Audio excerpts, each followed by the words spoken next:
President Trump is issuing a new threat to Iran this morning. He says great progress has been made on a possible deal to end the war, but if that deal is not reached, he's warning of mass destruction. Now, prior to the threat, the president said Iran is allowing around 20 oil tankers through the Strait of Hormuz, and peace talks are going well. But there are other signs the U.S. may be planning to expand the war.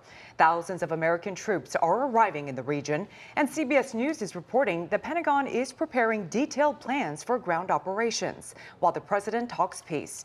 Now, some Democrats are skeptical. Is that because you haven't been briefed as a member of Congress on the diplomacy, or you think he's flat out lying? I think he's flat out lying. I do see a deal in Iran, yeah. We are negotiating with them directly and indirectly. We have emissaries, but we also are dealing directly. Iran accuses the U.S. of publicly promoting peace talks while privately planning a ground invasion. And joining us now is Benjamin Radd. He's a professor of political science and global studies at UCLA. Good morning. Thanks so much for joining us. Good morning. So let's begin with this. President Trump previously postponed those strikes on Iran's energy infrastructure, but it is now talking about widespread destruction of energy resources and also other vital infrastructure. What do you make of this latest threat? Is it a bluff, or do we need to take it seriously? I think it's a little bit of both. It reflects the frustration on the part of the administration at how long this is dragged out, and the frustration really that the Iranians have not come to the table willing to open up the Strait of Hormuz and to wind down conflict. So what you're seeing from the president here is basically a threat, which in the past he has carried these threats out. They've not just been threats, but they've been actionable decisions he's made, feeling that targeting the energy infrastructure would weaken Iran's ability, the regime's ability to continue to fund its own operations. Professor, as you know, over the weekend, foreign ministers of Egypt, Turkey, and Saudi Arabia, they all gathered in Pakistan, and it's in an effort to talk about how to bring this conflict to an end. Now, Pakistan now saying it's hosting negotiations between the U.S. and Iran in the coming days, although it's unclear if the talks will be direct or through intermediaries. So does this signal a diplomatic breakthrough?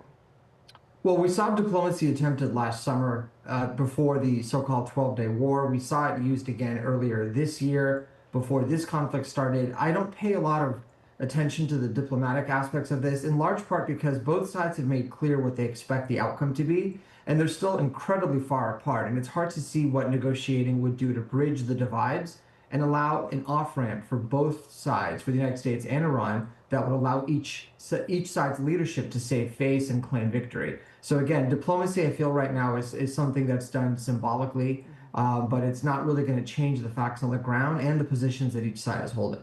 Professor, Iran's parliamentary speaker is openly threatening U.S. ground troops. How seriously should we take that, and does it suggest a shift toward direct confrontation?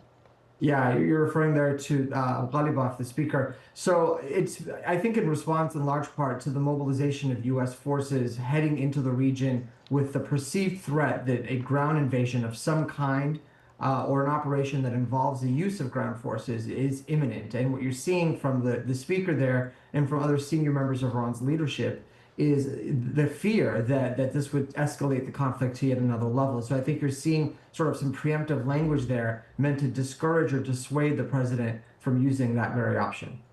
And this morning we learned Spain closed its airspace to U.S. military operations that are tied to this war. So how significant is that? And does it suggest maybe cracks with Western allies over how the conflict is being handled? I would isolate Spain as in terms of members of the U.S.'s Western alliance as being sort of an anomaly here. What it does in terms of actual impact on operations, so the B-52 bombers that have been carrying out some of the more devastating attacks with those bunker-busting bombs that have been dropped in Iran, they fly from west to east, typically from leaving the United States and flying over Spanish territory. So the fact that they now have to avoid Spain altogether does increase operational time and fuel costs, but it doesn't really have a material impact on how the U.S. is going to conduct the operation. So, there's ways around it. It's not ideal from the U.S. perspective, but again, Spain has taken this position from the very outset, so it's not all that surprising. So in your opinion, do you think we are closer to an end right now, or are we closer to a wider war? I think I would have said a few weeks ago, probably closer towards the end of the 4 to 5 week window the president had given. But now with ground troops imminent, and both sides, I should say, and including the Israelis, continuing their strikes, it doesn't seem like the end of this is anywhere near. UCLA professor Benjamin Radd, thank you so much for joining us as always. Thank you.